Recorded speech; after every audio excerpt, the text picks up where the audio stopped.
అంటే ఎవరి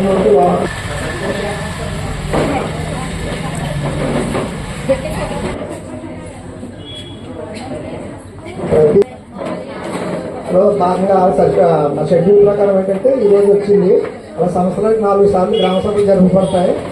అందులో భాగంగా ఈరోజు మన ఇక్కడ గ్రామ సభ గ్రామ సభకి మండలాఫీసులో మీటింగ్ ఉంది. 11 గంటలకి 11 గ్రామ సభ ఉద్దేశించి సర్పంచ్ గారిని మాట్లాడవలసిన కోరుతున్నాను. చేసే సమీక్షలో భాగంగా వెల్ఫేర్ అసిస్టెంట్ రవికిరణ్ గారిని సంక్షేమ పథకాలు గ్రామ ప్రజలందరికీ నమస్కారం అండి.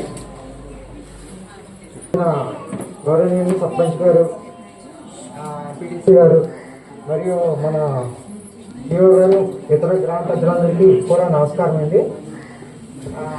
కొత్త గవర్నమెంట్ ఏర్పడిన తర్వాత మన సంక్షేమ పథకాలు ఏవైతే